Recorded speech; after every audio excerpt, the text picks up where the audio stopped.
well, magandang buhat mga araw mga kabisnes. So, nandito tayo ngayon sa Dolomite. So, si Nanay, nakita natin nagtitinda ng buko. Ayan.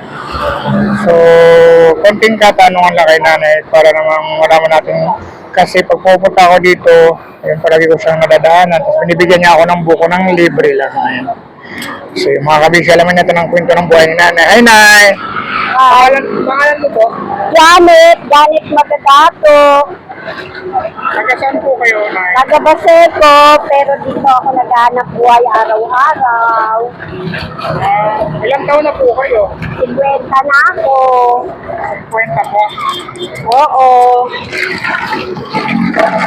May asawa. Oo. May asawa ako. 5 anak. 5. So, ano yung pagtitinda lang yung Anak buhay namin para kami mabuhay. Vendor din. Kaya lang wala na tamad. Kaya lang ano lang, hindi naman lagi-lagi nagtitinda. yung paputol-putol lang pag ano. Gano'n. Pag halimbawa na yung pag ano, yung ate, pag tag-ulan, ano po yung tinitinda nyo? Nagpapayong ako. Ay, kasi na rin ang payo, halimbawa. Kasi, Oo, kasi kailangan makasurvive tayo, Raynors yan. Naino kasi. Kaya anak buhay, kasi ang hirap-hirap ng buhay ngayon. Kasi alam mo naman, lima yung anak mo, no? So, kailangan ka-survive, ganun din yung... Ano ba yung tinitinda po na ni Kuya? Ganito rin. Palamig din. Ano, Tapos sa ibang lugar naman po siya nakapwesto kasi hindi naman po pwede yung magkasama kayo doon. kasi, minsan na-construction din. Pag halimbawa yung kasi pag construction doon medyo mas malaki ang kita kaysa magkano pong kinikita nyo dito na sana? 500. Ayun yung labas na doon yung puhunan. Oo, labas na lahat. Oo. Labas na yung kinain ko. Dito. So anong oras ka po nag-start pagtinda niya? Alas 7. Ng umaga Hanggang alas 6. hanggang hapon. Oo. So nauubos naman po sa lahat lalo na ngayon tag-init na. Nauubos, minsan hindi. Pinamimigay ko sa mga O yung bait naman mga ni Nanay. kasamahan din. Oo. Pinamimigay ko, binabahagi ko. Buko Diyos po, Ay ate, buko po Diyos po kayo. Ayan, so si ate, may bumibili. Dalawa.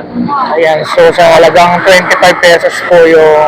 Magkano naman yung ganyan, ate? 25 kung malaki, yung maliit, So yan, so 25 yung malaki, tapos yung maliit, 20. kung malakit ako sigarilyo, hindi nila O, tapos may tinda rin si Nanay, oh. Iba-iba rin ang tinda niya, may siya, hindi nila napapansin. pausok. So dito po talaga siya nakapwesto lagi sa Dolomite. So yung mga kabisi. So 5 yung anak niya. Siyempre, sobrang hirap ng buhay at least. Meron siyang kariton sa alas 7, pupunta na siya dito. Sa Dolomite para magtinda ng buko. Napakasipag naman ni Nanay. No? Masunugan pa ako. Ano yung nag-aaral po yung mga anak mo, 5? Yung iba may asawa na, yung dalawa nag-aaral. So yung may mga asawa, hindi na po sa inyo nakatira? May mga asawa na rin po na mga kabis. So ano na yung, anong grade na yung nung dalawang nag-aaral mo? Grade 12, saka grade 10. So yung bunso na lang yung hindi nag-aaral? Ang nag-aaral. Ano po?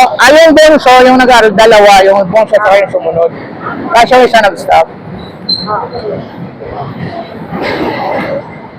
So, Malalaki na naman. so yung mga kabis. Ngayon may family na rin, so may mga kanya-kanya na rin mga kung ano po talaga yung Lahi ng lahi po ng mga vendors. Paano yan minsan ay pag halimbawa yung pinapalis yung may hulihan mo? Buti nga, walang ulihan. Dati, di ba, may ulihan. Oh, takbo, no? Kasi nakikita ko eh, di ba? Dati, Di ba, nandito ka rin, di ba? oh, yung may mga hulihan na. Takbuhan. Oh, kawawa nga eh, katulad yung sa Quiapo, yung mga Eh, cellphone. talaga. Pero ngayon, sa awa ng Diyos, hindi pa sila nagpapakita.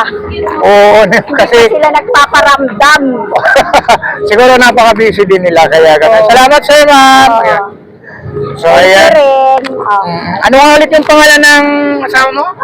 Jenison maganda. Dennis, so, may gusto ka bang i-shout out yung mga anak mo? Ayan. Maging masipat kayo. Ayun, sino po yung mga anak niyo? Ayan. Jason, Jefferson, Janica, Oo, ayan po. At saka sino pa? Yung asawa mo? Jenison. Ayan, Denison. Yan, maging masipag ka raw kasi sobrang masipag ni ate. Ayan. Tulungan mo ako marami pa. Yung Marami na raw silang utang mga kabisi. kasi So, nasunugan ako ng bahay. oo, sa Basico. Sa Basico. Nung March 25. Ang hirap na COVID. O palaging nasusunugan pala doon, ano? O diba, katagawa lang ng Ano yung lahat ng mga gamit nyo na hapon? Ay, nawasan talaga. Pwede na lang pinabalik kayo doon. ang motore. Ano ko lang, motore.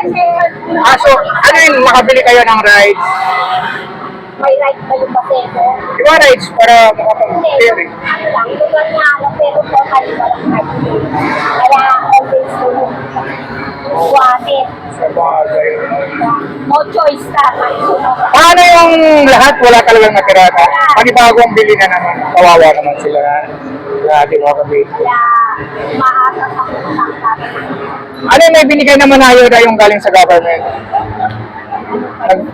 Sila kung naman, ayun, wala na. Iyo. So, ayan mga kabili. Ibang time na yun, sila na, di ba? Oo. Eh, natalo siya. So, ayan. So, ano ulit na pangalan mo ate? Janet Magadaso. Janet, mga dato, maraming salamat. Ayan, laban lang sa buhay natin. Thank you, thank Laban you. lang talaga. Laban lang Laban sa... natin yung mga, yung mga lasenggero. Ay, yung mga lasinggero, parang naalala si Kuya Boy, yung dating lasinggero pa rin. Ayan. Oo, maraming salamat. Ay, God bless po. Mabuhay ka po. Mag-ingat ka lagi. Bye-bye.